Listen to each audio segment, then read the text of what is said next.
go, and let's protect ourselves. I'm Dr. Peter Lynn. I'm a family physician in Toronto, Canada. The coronavirus is a family of viruses that can cause as mild things as just a common cold, all the way up to SARS or MERS. These are these bad pneumonias that we're talking about. And basically what these viruses are, they look like a tennis ball with all these spikes sticking out of it. And depending on the type of spike, it allows that virus to attach to certain places. So some viruses, they have the spike that attaches to your nose. So basically you just get a common cold. But the SARS virus and this new virus that we're talking about has the spike that allows it to attach to the cells in your lung. And when it attaches there, it puts in information to make photocopies of itself. So it uses our equipment to make more viruses. I'm declaring a public health emergency of international concern over the global outbreak of novel coronavirus. Most of the coronaviruses live in animals. In this particular case, it was from Wuhan. There was a fish market where they were selling live animals. And the thought is that the virus was in a live animal, then it crossed into a human. But then what we found was that people were getting sick in terms of healthcare workers, in terms of family members that were looking after them, which now meant that the virus can pass from human to another human. Just like all viruses, it needs to reach a target, which is your lung. And it has to get there with your help. It has no feet and no wings. So therefore it needs us to move it there. So that's why we keep saying, don't hang around sneezy people because you're going to breathe it in. And don't touch your face because that's how the virus is going to get in. The masks are helpful, but they're not necessary because they're leaky. The ones that you and I buy basically have pockets here, so therefore the virus can get in.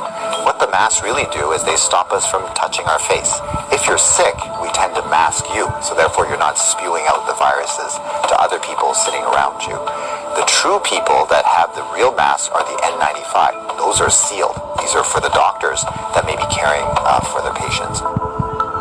So in the beginning, the coronavirus will cause kind of like flu-like symptoms or a cold. So people just get the stuffy nose, that kind of thing. But you'll understand that as soon as that virus starts manufacturing in your lung cells, they're producing all these copies of the virus, all of a sudden now you kill the lung cells. So now you can't exchange oxygen. And that's why one of the early symptoms is people get very short of breath and they tend to have a difficult time breathing, and that's why they end up in hospital. So currently, unfortunately, we don't have a direct treatment for the coronavirus. So we don't have a medication that can kill it off. And so it's really supportive. So in other words, the patient can't breathe, we give them oxygen, help them to breathe.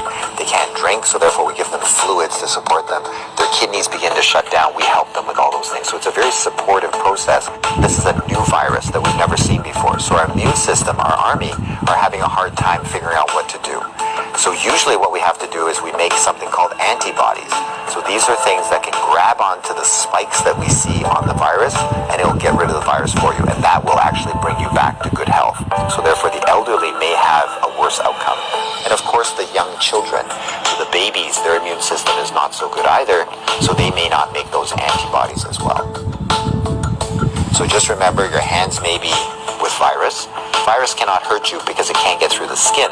But the moment I do this, now I've brought the virus right to where it wants to go. So let's remember not to touch our hands to our face. So let's say you think that you might have been on a plane or you might have bumped into somebody that has it. What should you do? So the first thing is to contact a healthcare worker to tell them that potentially you have it. If you're feeling symptoms and you're going to go into a facility, call ahead. Okay, so whether you're calling the paramedics or whether you're calling the hospital or your doctor, just mention that you were on a flight. If you don't have any symptoms, then what we do is a little bit of a self-quarantine. In other words, we can just keep you away from other people, and so you don't go into parties, don't go with your friends, don't go into public transportation. So we can contain it very easily by making sure that you do a self-confinement, so to speak. For the, let's say, 7 to 14 days is the longest incubation time. So after that, if you're feeling well, then you don't have anything to worry about. So if we get the facts right, then we don't have to be overly worried, but we do the right things so that we don't get the virus ourselves and that we don't pass it on to others. And if we look after each other in this way, this virus will have nowhere to go. It needs us to move it, it needs us to make copies for it, and if we don't help it, then the virus will stop. So we have the power to do that.